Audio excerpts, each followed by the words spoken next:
안녕하세요. KNI입니다. 7월 들어서 무더위가 기승을 부리고 있는데요. 오늘은 처음으로 블로그를 시작하는 분들이 어떻게 하면은 체계적인 글쓰기로 떡상 블로거가 될 수 있을까, 그에 대한 팁을 알아보는 시간입니다. 전달은 쉽게 하고 공감력은 극대화시키는 블로그 글쓰기, 좋아요, 구독 눌러주시면 감사하겠습니다. 1인 1 블로그 시대, 개나 소나 다 하는 블로그. 글쓰기가 막막하고 부담스러워 시도조차 못하고 있다고요? 그런데 혹시 조물주 이외의 채널주란 말 들어보셨나요? 자본주의를 살아가는 요즘 부동산 값이 폭등을 하며 빈부격차가 커지다 보니 조물주의, 건물주란 말이 있는데 1인 기업 디지털 노마드 시대를 창조하면서 조물주의 채널주란 말이 새롭게 등장했습니다. 인터넷 발달과 코로나 재앙 등의 급류를 타고 비대면 언택트 문화를 초스피드로 열어가고 있는데요.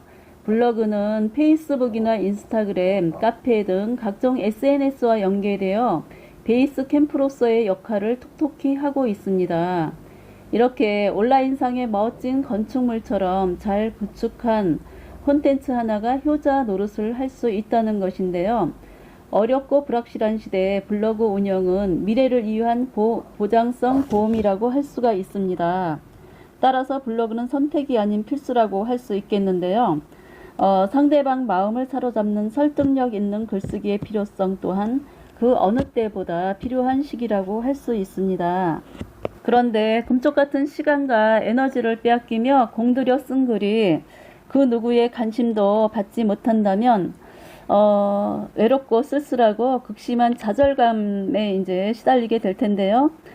그래서 우선 초보 블로거로 가입은 했는데 무슨 내용을 어떻게 올려야 할지 감조차 잡지 못할 때 벤치마킹이란 도구를 활용하라는 것이죠. 그것은 모방은 창조의 어머니라는 것으로 다른 사람들이 올린 포스팅을 슬쩍슬쩍 눈팅을 하면서 눈품, 손품, 생각품을 열심히 팔다 보면 마법처럼 이렇게 해법이 펼쳐진다는 것이죠. 그것은 마치 부동산 투자를 할 때 저평가 물건을 찾기 위해서 발바닥이 부르트도록 발품을 열심히 팔다 보면은 어떤 내가 가진 생각의 그 한계를 넘어서게 되는 것입니다. 그래서 자연 풍경을 담은 이미지 하나만으로도 멋진 포스팅을 한 분이 계신가 하면 유명 작가의 멋진 시나 정보성 글을 꼼꼼하게 올린 포스팅도 만나게 되고요. 그 결과 이제 어렵게만 이제 생각했던 블로그가 가까워지게 되는 것이죠. 그래서 사진 하나, 시 한 편 그 정도는 나도 얼마든지 할 수 있어, 이런 자신감을 얻게 됩니다. 저 역시도 이제 이웃분들의 블로그를 보면서 용기를 얻었고요. 그들의 격려와 칭찬, 공감에 힘입어서 지난 5, 6년간 블로그 운영을 통해서 힐링과 치유의 신세계를 열어갈 수 있었습니다. 그런데 시작은 이제 어렵게 시작을 했는데 이번에는 또 소재 빈곤의 벽에 부딪힌다는 것이죠. 그러나 걱정은 금물입니다. 초보 시절 누구나 겪게 되는 과정으로 저같이 특별한 스펙도 자랑거리도 없는 사람이라도 소재가 없다고 고민할 필요는 전혀 없다는 것입니다. 왜냐하면 누구에게나 특별한 하루하루가 선물처럼 찾아오고 매일 색다른 일상으로 1년이면 365개의 풍부하고 생생한 리얼 스토리가 펼쳐진다는 것이죠. 또한 세계 곳곳에서 일어나는 특별하고 다양한 일들은 물론 꽃이 피고 지는 사계절의 변화 등 그 찰나의 순간순간들을 포착하여 나만의 독특한 개성으로 녹여낸다면 세상 어디에서도 찾아볼 수 없는 개성 있는 포스팅이 된다는 것이죠. 이제 두두둥 하고 첫 발을 내딛는 일만 남았는데요. 시작이 반이라고 용기를 내서 하나 둘 올리다 보면 그 다음은 일사천리로 쭉쭉 뻗어가며 성장의 속도를 더하게 됩니다. 실행이 답이라는 것이죠. 그래서 하나가 두 개가 되고 두 개가 세 개, 네 개, 10개, 20개 등 짧은 시간에도 기하급수적으로 포스팅 수가 늘어나게 되는 것이죠.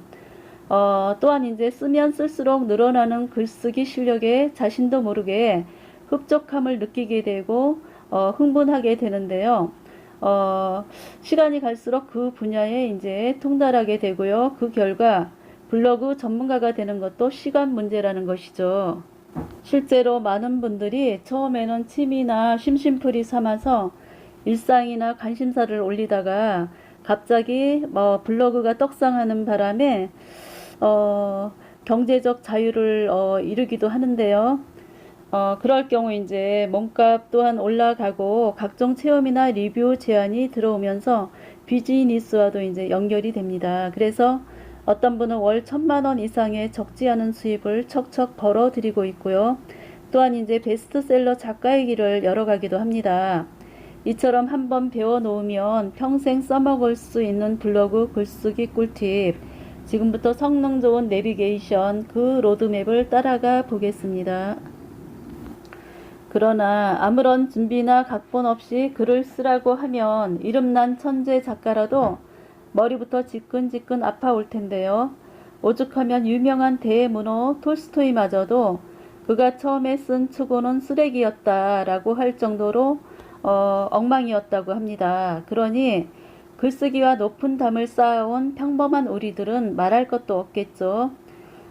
그래서 평상시에 남들 앞에서 청산유수처럼 말을 잘하던 사람들도 막상 글로 쓰라고 하면 시작도 못하고 끙끙대며 멘붕 상태에 빠지기 일쑤입니다. 그런데 글을 잘 쓰는 비결은 따로 있다는 것이죠. 그것을 아는 것과 모르는 것은 천지 차이인데요. 두서없이 쓰다 보면 전달력도 공감력도 떨어지고 누군가를 설득한다는 것은 생각도 할 수 없고 결국 금쪽 같은 시간만 탕진하게 됩니다. KTX처럼 시발점과 목적지가 있는 글쓰기. 서울에서 부산까지 여행을 하려면 먼저 서울에서 요이땅에서 부산이라는 도착 지점까지 쉽고 빠르게 도달할 수 있어야 하는데 서울에서 김서방 찾기가 되어버린다면 길 잃은 미아가 되어 유령 블로그가 될 수밖에 없습니다. 블로그 왕초보였을 때 저는 컴맹 수준이었고 제대로 할 줄 아는 게 아무것도 없었는데 어쨌거나 많은 이웃 블로거들과 공감과 소통의 시간을 함께 하다 보니 어느덧 전체 방문자 수가 20만 명이 넘었고 이웃 수는 1,400명 정도에 하루 방문자 수는 약 500명에 이르게 되었습니다. 그동안 누적한 포스팅 수만 해도 650개나 되고요. 그것은 이제 순전히 제 땀과 에너지의 산물이라고 할 수 있는데요. 그런데 저하고는 게임도 안 될 정도로 방문자 수와 이웃 수가 어마어마하게 많은 분들이 많이 계십니다. 그분들 중에는 이제 일일 포스팅을 넘어서 하루에 두세 개는 기본이고 네다섯 개씩 이제 포스팅을 하시는 등 이제 혼신의 노력을 기울이는 분들도 많이 계시는데요. 어쨌든 5, 6년 이상을 블로그를 애정하며 살아온 제가 직접 체험하고 느낀 점과 그리고 많은 책과 영상들을 통해서 최적화된 글쓰기 꿀팁 여러분을 위해 아낌없이 제공하겠습니다. 이 영상을 끝까지 듣고 실천할 경우 초보자라면 누구나 겪게 되는 수많은 시행착오를 가뿐하게 뛰어넘을 뿐 아니라 돈 주고 살 수 없는 시간 절약까지 가능하게 됩니다. 쪽집게 가위 같은 꿀팁들만 골라서 그 핵심 사항만 전달해 드리겠습니다. 구독과 좋아요 꼭 눌러주시고요. 무한 경쟁의 시대, 무한 변신이 우리 어깨에 짊어진 과제로 우리는 생존과 꿈을 위해서 끊임없이 카멜레온이 되어야 하는 어려운 시대를 살고 있습니다. 우리가 카멜레온이 되지 못한다면 구석기 시대 공룡이 되어 멸종의 길을 걸어가야 할 텐데요. 멀리 가고 길게 가려면 고속도로처럼 길을 잘 닦아놔야 합니다. 글쓰기 또한 이와 같은데요.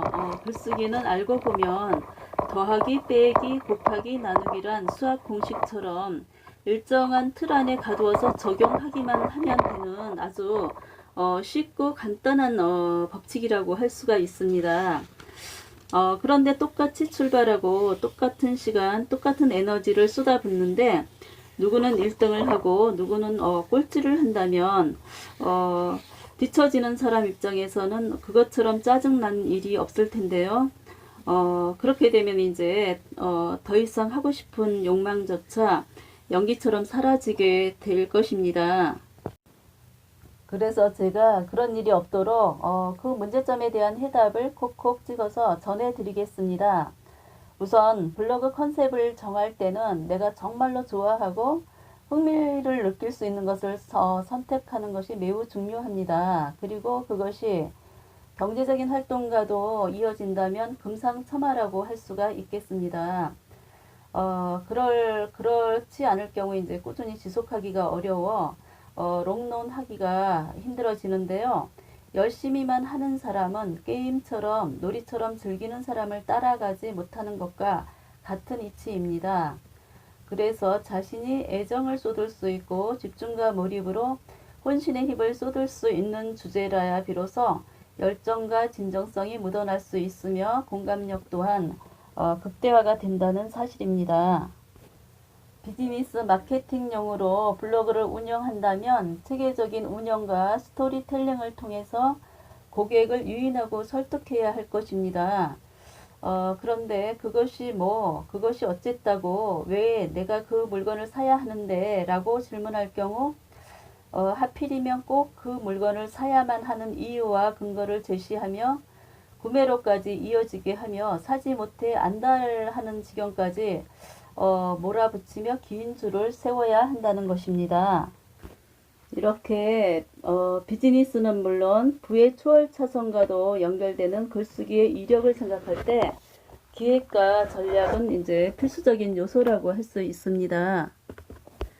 제가 롤 모델로 삼고 싶은 블로그 이웃들 중에서 이제 모니터 월드와 이제 창고양이라는 분이 계시는데요. 이분들은 각각 구독자 수가 약 1만 명과 4만 명, 그리고 3,000건과 약 1,000건의 게시글을 보유하며 승승장구하고 계시는데요.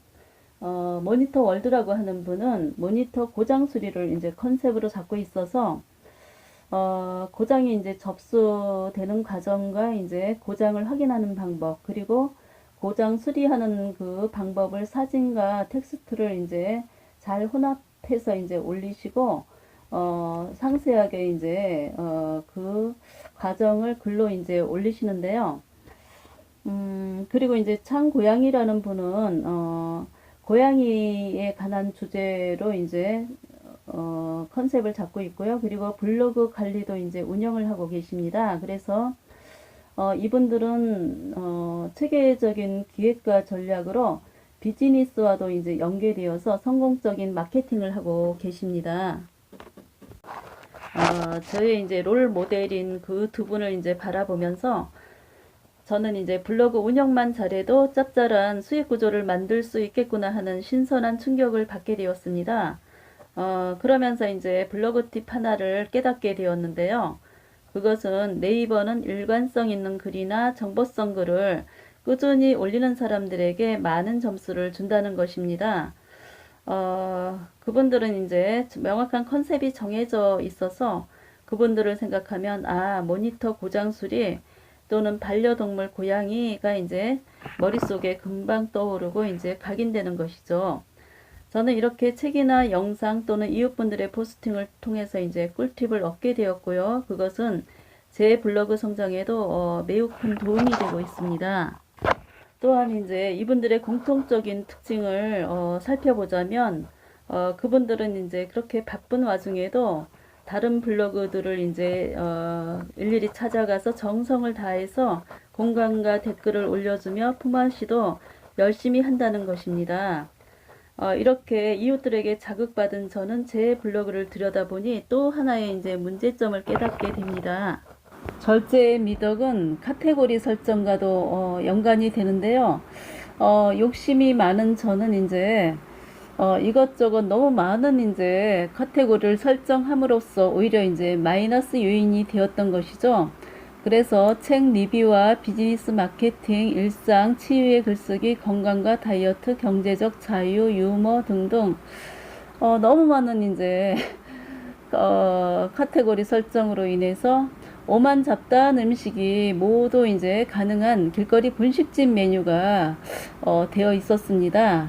그것을 볼 때 카테고리는 최대한 단순 명료해야 한다는 꿀팁을 얻을 수 있었는데요. 그러나 전문화된 영역의 주제로만 이제 여백을 채우다 보면 인간적인 매력이나 진정성과는 멀어지게 되므로 주 내용의 비중을 60 내지 70%로 가져가고 나머지는 이제 일상이나 취미생활 또는 유익한 정보나 유머 등으로 운영을 한다면 좀 더 친화적인 매력을 더할 수가 있을 것입니다. 현재 많은 사람들의 화제거리, 즉 실시간 검색어가 무엇인지를 염두에 두고 전문성을 살리되 소소한 재미까지 느낄 수 있게끔 글을 쓴다면 내 블로그가 더욱 활기차고 사랑받는 블로거로 도약할 수 있을 것입니다. 빅데이터 시대 정보가 홍수를 이루고 있는 마당에 금쪽 같은 시간을 할애하여 아무런 메시지가 없는 글을 읽어줄 사람은 아무도 없다는 사실 명심해야 할 것이며 글을 쓸 때는 초등학생도 이해할 수 있는 쉽고 간결한 문장으로 전달력을 높여야 한다는 것입니다. 점점 머리가 아파올 텐데요. 너무 걱정하지 마시고요. 우선 이제 전체적인 개념만 알아두고 그때그때 융통성을 발휘하면 된다는 차원에서 얘기를 했습니다. 걸음마를 배우는 아이처럼 자전거를 처음 배우는 사람처럼 하나하나 알아가면 될 텐데요. 너무 완벽을 기하다 보면 진도가 또 안 나가니까 우선은 글을 꾸준하게 올리며 진솔한 마음으로 임하는 게 매우 중요합니다. 어쨌든 볼거리, 즐길거리가 풍성한 블로그는 많은 방문자 수를 유도하는데요. 스토리는 힘이 세다는 것이죠. 그래서 이제 버즈 마케팅이라고 이제 윙윙대는 벌처럼 사람들의 관심을 끌어모으는 것을 얘기하는데요. 노점 상인들이 떨이요 떨이 싸요 싸 하면서 목청을 덮고서 고객들을 끌어모으는 것을 얘기하는데요. 누구에게나 며느리도 모르는 자신만 아는 유익한 정보 하나쯤은 다들 가지고 계실 테지요. 그런 이제 알짜 정보들은 또 다른 누군가에게는 머리를 싸매고 고민하는 문제거리에 대한 답일 수도 있다는 것이죠. 그래서 그런저런 글들로 빈 여백을 채워나가다 보면 어느새 인기있고 떡상하는 블로거가 되어 있을 것입니다. 그렇다면 이번에는 어떤 형식으로 글을 써야 하는지에 대한 내용입니다. 많이 들어보셨을 텐데요. 육하 원칙이라고, 즉 누가 언제 어디서 무엇을 어떻게 왜 또는 서론, 본론, 결론 등으로 글의 전개를 풀어나가는 것입니다.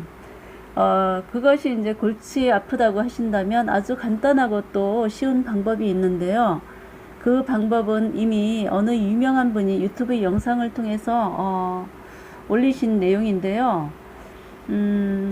우선 이제 세 부분으로 나눠서 얘기를 하라는 것입니다. 골치 아프고 복잡한 거 다 잊어버리고 지금 얘기하는 거 한 가지만 얻어가셔도 블로그 글쓰기가 아주 엄청나게 쉬워질 텐데요. 첫 번째로 내가 무슨 얘기를 할 것인지 얘기한다. 그리고 둘째, 하고자 하는 얘기를 한다. 그리고 세 번째는 지금까지 한 얘기를 요약해서 다시 한번 말한다 입니다. 어떠세요? 아주 쉽죠? 그리고 주장을 할 때의 글쓰기에 대해서 한마디 덧붙이자면 주장이나 결론을 얘기하고 그 이유와 근거를 제시하고 다른 사람의 말이나 글을 인용하거나 구체적인 사례를 제시하여 설득력을 높이고 마지막에 가서는 다시 한번 요약해서 강조함으로써 누구에게 무엇을 얘기하고자 함인지 밝히는 것이 무엇보다 중요합니다. 이렇게 해서 블로그를 왜 해야 하는지, 블로그 글쓰기는 어떻게 하는 것인지에 대한 내용을 알아보았는데요. 끝까지 들어주셔서 감사합니다. 다시 한번 이제 요약해서 얘기를 하자면 블로그 글쓰기에도 이제 전략이 필요하며 유익하거나 이제 재미있거나 정보성 있는 글을 꾸준히 올리는 게 중요하며 컨셉을 정할 때는 무엇보다 자신이 정말로 좋아하고 몰입할 수 있는 주제라야 농론할 수 있으며 카테고리를 정할 때는 최대한 단순 명료하게 해야 한다는 것이며 간결하고 이제 구체적인 내용으로 가독성과 공감력을 높이는 것이 중요하다고 하겠습니다. 지금까지 이제 들어주셔서 정말로 감사하고요. 도움이 되셨다면 구독과 좋아요도 꼭 눌러주세요. 다음에 더 좋은 내용으로 찾아뵙겠습니다. 켄아이였습니다. 감사합니다.